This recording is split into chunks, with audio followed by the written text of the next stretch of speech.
Badass Attitudes, licensed here, Mondays, Wednesdays, and Fridays. The bus to Badassville is scheduled to come here for you. Pack your stuff. Turn up your energy with Wednesday Wisdom. Here again is Kelly Orchard. Yeah, that's right. Did you pack your stuff? Because we are turning up the energy on this Wednesday Wisdom. Thank you very much, Mr. Ocean. I'm Kelly Orchard, the Badass Certifier. Welcome back. You know, it's like new people are signing up and hopping on the bus to Badassville every single day, and I want to welcome you. And also, I want to thank those of you who go back and re-listen to some of these podcasts, because, you know, I am going through the BADASS acronym, which is, you know, be bold, be brave, be confident, be badass, and be yourself. But how can you be yourself if you don't know yourself? So we did the B in badass in January when I first launched the podcast, and we've been going through each of the letters in the acronym all the way up until now, which we are on the S in badass, which stands for steadfastly stay the course. Now, you'll notice I skipped the month of May. I explain why I skipped the month of May. It was kind of like one of those things where, I just had way too much going on, and something was going to fall through the cracks, and it had to be the Podcast for Successful Badassery, because I was in the midst of moving my office space. But you know what? It's turned out to be a great move. I got to tell you, sometimes I step out of my office, and because the world is opening up again, so is the resource center over here.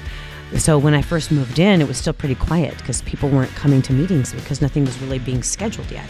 But now they are. And so sometimes I walk out of my office and there's like a whole party going on, and it's awesome. I got to tell you, I love the shift from my own perspective. And that's what I'm trying to encourage you to do too. It doesn't have to be as drastic as relocation like I did.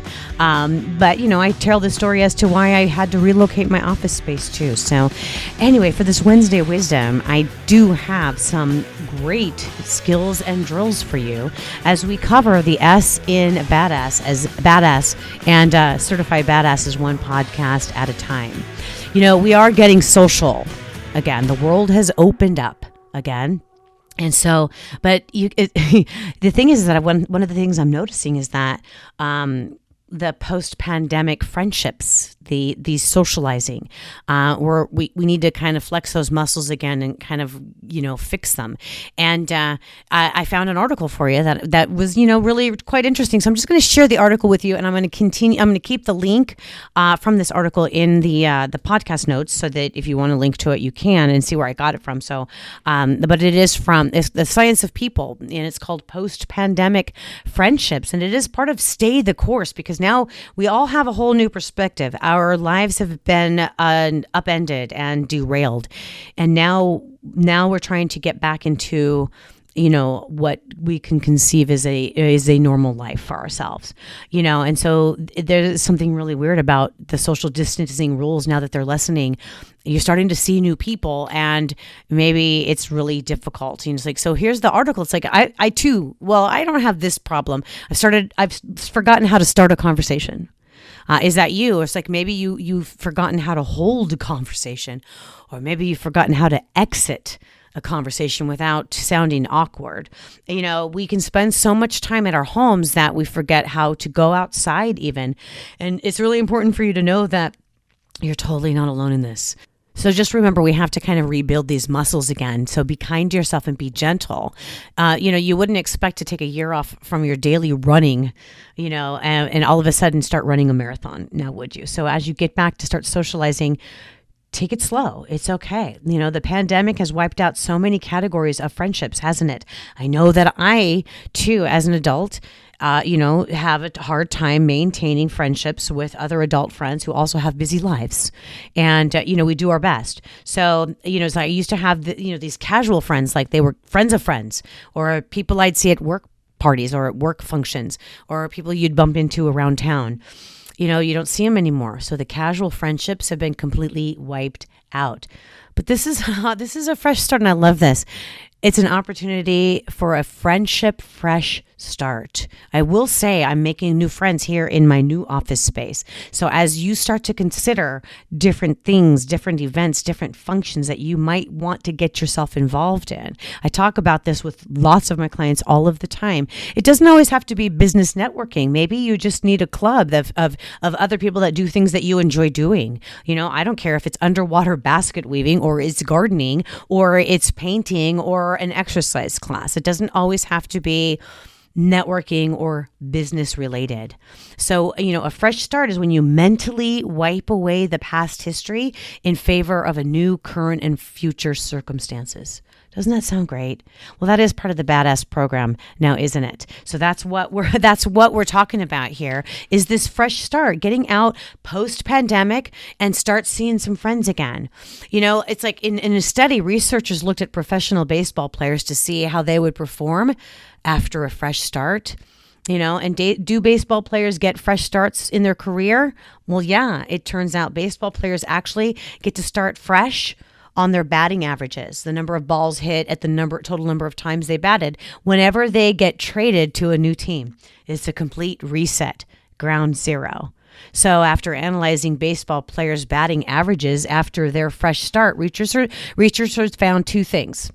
When players' batting averages were lower than their league average, for example, bad past performance, they had a 3.8% increase in batting average after a trade.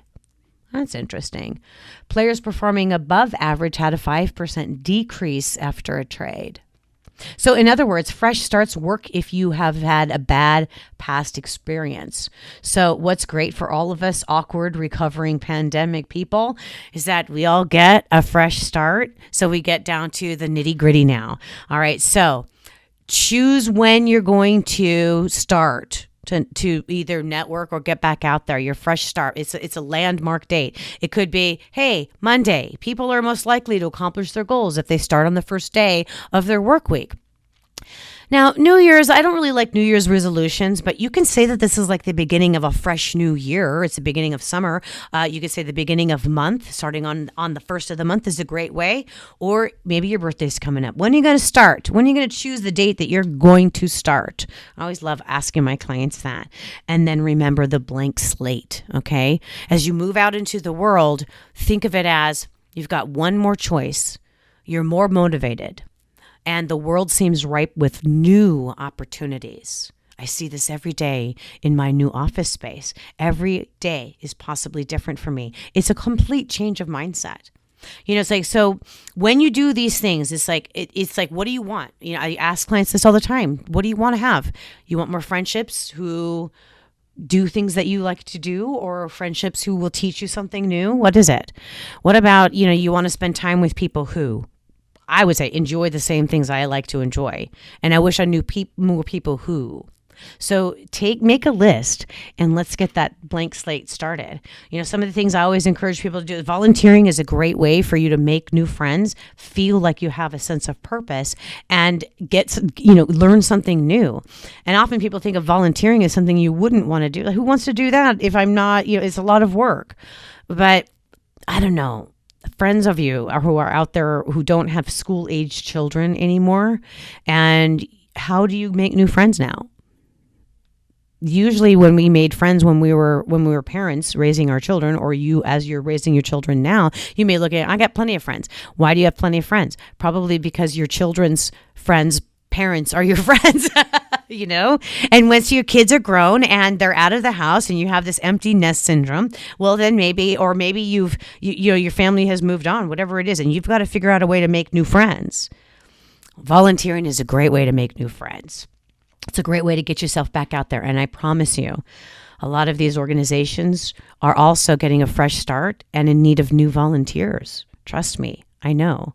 So, if you want to put something out there and you want to put a where, look back to your friendships and set yourself up for success. All right. So if you want to go out on a Friday night after a long week, make the plan. But if all you want to do is sit on the couch and watch some brainless TV, then make a plan. If you can relate to that, then, here you are. Let's, if you're going to get back out and socialize, you've got to figure out the who, the what, the where, pick a date, but don't just go into it haphazardly. have a plan.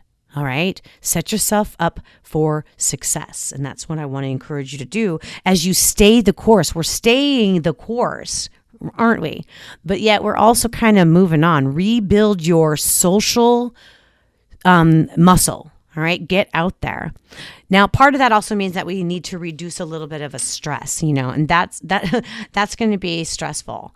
But soft skills are what is necessary today in the world.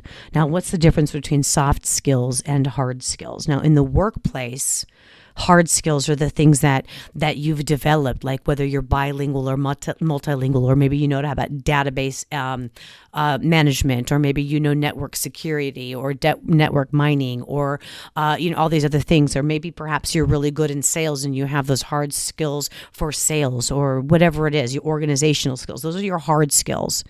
But your soft skills, they are more important now than ever. And what are those? These are the things that I teach as a psychotherapist and as a coach. I teach you integrity, dependability, effective communication, open-mindedness, teamwork, creativity, problem solving, critical thinking, adaptability. These are some of the things, and especially like a willingness to learn and empathy. Soft skills are your personal habits and traits that shape how you work on your own and with others. It also shapes what you do when you're out there trying to get social again. The hard skills are the technical knowledge and the training that you've gained over the years.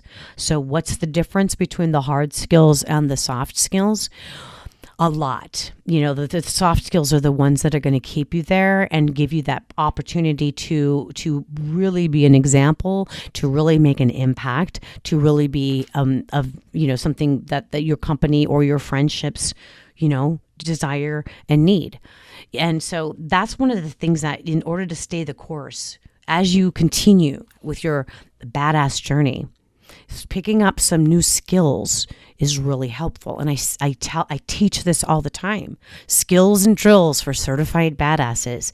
But some of them are soft skills, and those are what I specialize in, is a lot of these soft skills. It's like a lot of business coaches, business consultants, they're teaching you a lot of the hard skills. And then I hear it often. It's like, and then the mindset, but they just have some specific mindset tools, or they're telling you you're wrong.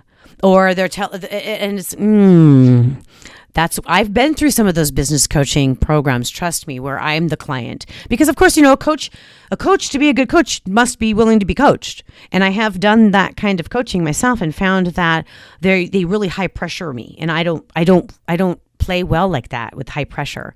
My soft skills, my integrity, all of that other stuff. I don't like to feel tense or nervous, or feel like I'm being browbeaten to get something done while they're telling me it's all in your head. It's all in your head. I didn't join the military. It's like there's a different kind of boot camp with here. So I like to teach soft skills. And I got to tell you, it's like in the current environment that we're in, all of our lives have been derailed. We're all trying something new. Especially you, badass. I know you are, because you keep coming back. So remember that while you're rebuilding your social muscle, develop some soft skills, because they will come in real handy. All right. So now I want to share with you 10 tips for a more productive team. You can download this on my website. I'm actually getting it out there, but I wanted to share it with you. It's like, find the good in people. Make a habit to look for the good in people. Lift them up. Raise them to a higher standard, and that's what will make you a leader in anything you do. And then listen to your conscience. Your conscience is your heart, your soul, your inner world. When you are out today, listen to what your inner voice is telling you. Listen to that gut check. Keep your promises. Keeping promises isn't always easy. In fact, recently read that as soon as somebody says, I promise, that's the beginning of a lie. So when you make a promise, keep it.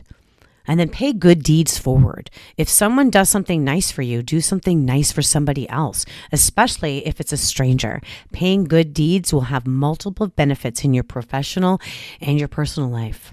Make sure you find balance. Stop, close your eyes, and just listen to your breath, fill up your lungs, and then exhale. When you do this for 30 seconds, it provides for an emotionally calming reaction in your body. I teach a lot of that with heart math, and that's part of the Badass soundtrack too, is that balance. And be a good role model. This is another way for you to have a productive team or you to be productive. It's our human nature to seek and look up to heroes. So when you are a positive role model, you become a hero to many. But make it a habit without seeking accolades. And then learn from your mistakes.